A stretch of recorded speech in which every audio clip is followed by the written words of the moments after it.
Tier Element smashes through against all expectations.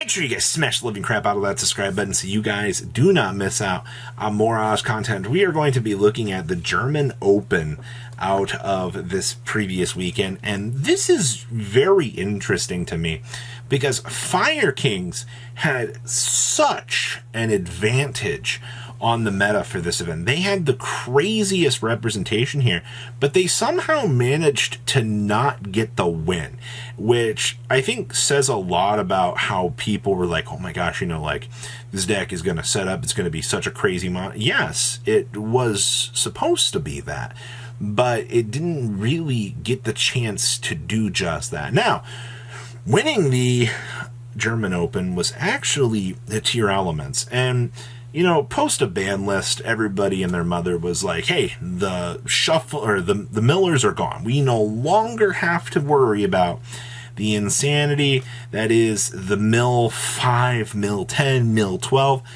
And well, here we are. We are looking at this deck. Back at it again. Interesting. We also had a branded deck entering into the fray here. Okay, so I don't know what it is, but branded just will not go away. Even in the vastness of the power creep, I single-handedly believe that not having like the out to the super poly or the cleanup of whatever they're going to make off of your field just loses you the game. We also had a Rescue Ace Duelist. Well, that's been a pretty standard deck to end up seeing in a lot of these events, man. Trust me when I say this, if I could not see as much Rescue Ace right now, I'd be very happy. We also had a Bestial Runic deck stepping on up into the fray, which is actually pretty cool. And then the thing that caught my attention besides tier here was Unchained. Also had a very, very strong showing for this event, which actually is kind of amazing to think about here.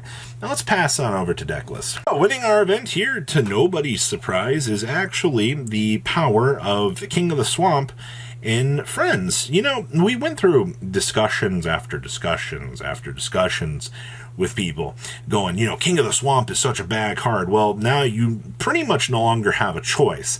You are forced to play this card because it is still the Fusion Subber.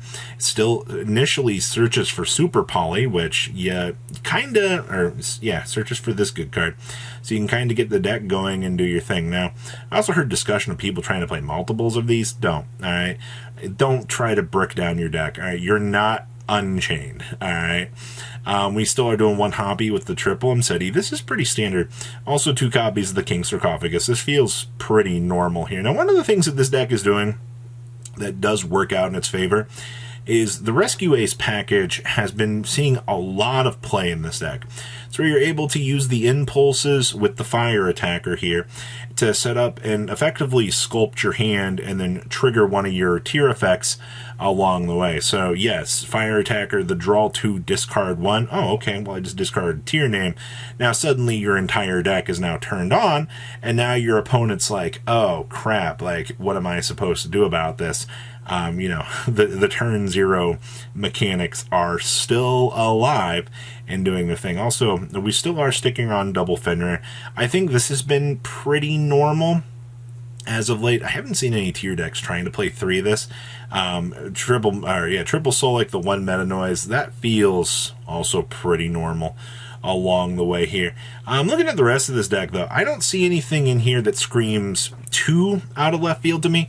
You have pretty much all of your bases taken care of in a build like this, and you're not trying to bulk yourself down on a deck that already feels pretty fragile as it is.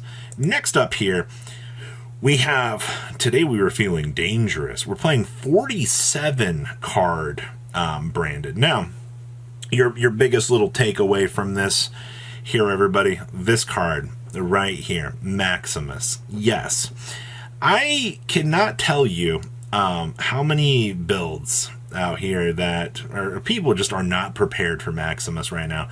Nadir's Servant has turned out to be an incredibly good Yu-Gi-Oh card to this format. Well, it locks you into not being... Yeah, I don't care, all right?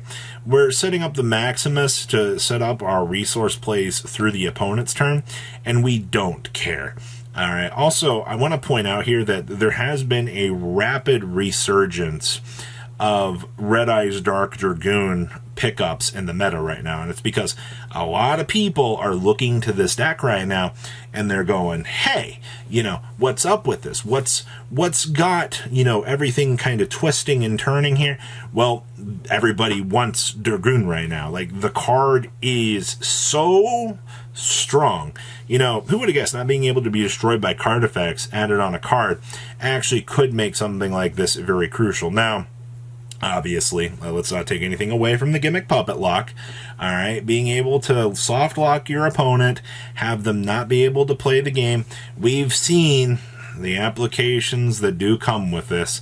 It's a little bit cheesy, and I know a little bit unfair, but this is also one of the major things that can steal a game right now in the current format. Yay! Yeah, I want to say you love to see it, but I feel like you don't. Like, this card is just a massive annoyance, but you know what? It's still one of the key reasons a deck like this can still work. So, good job, Yu-Gi-Oh! I guess you'll love to see it. Next up here, we have Fire King Tri-Brigade. Now, I've been extremely vocal about this version of the deck and not feeling like it's very strong at all. Once the double stage of power creep, I feel like, comes down here and strikes this deck, you're going to see this deck roll off into the sunset, and we're never going to talk about this until we see some future hits on this build. So yes, you are on the triple Fractal, the 1 Keras, your 2 kits, and your 2 Nervals with the 1 Revolt. The whole reason why you want to play this package right now is just you can Revolt on into the Shirog during the opponent's turn for that extra little, disruption that you're kind of getting with it. It might not feel like the best value that you could really get with something, but to be honest with you, you need to be aware of what you can do with this little package. Once again, you got to be aware. Doesn't make it feel good when you're playing it. This is just kind of, it feels like the collateral damage of the format, until we get, Bonfire, and when we start looking at power creeping this stuff out of the deck, and then Poppyus comes in, you're like, okay, mission accomplished. I also do see here that we are playing triple Doggeron, which is kind of cute. I like the idea of this, the good old fire kaiju kind of helping us out. I also see that standard hand traps all the way along here. And of course, we're still playing the 1 copy of the Skyburn. I did see a 2 list trying to get a little bit saucier out here, trying to play multiples of this, but once again, too many bricks make the deck bad. Okay. Outside of that, yeah, this is fine. I don't see, most of your ratios are fine. Get ready to watch this deck exit stage right, though. And our last list here is actually our Unchained variant. Now, the first thing I want to point out here is with Shavara gone, people have looked to all these different methods of madness, do we have to play Ready Fusion? Do we have to play, X crazy other card? This list tells me that we do not have to play Ready Fusion, which is absolutely insane. All right, actually, I think the coolest part about this is this is just standard DDD. You lost 2 copies of Shavara. You didn't even up the Shyama, actually.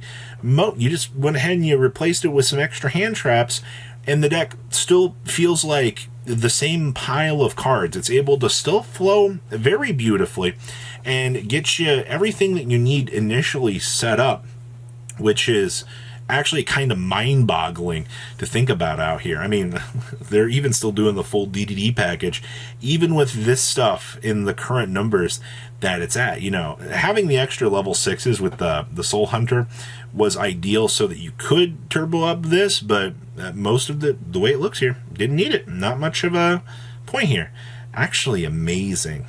I think that this does prove that the Unchained players out here, you'll at least still be rogue. You're just going to have to work for your wins a little bit more. I know. Having skills in the game of Yu-Gi-Oh! Very, very interesting, to say the least. So, this is your breakdown for the Open. What do you guys think? Please, leave a comment down below, tell me what you guys think, and I'll see your beautiful faces back here in a day, guys. Peace out. Patrons, thank you.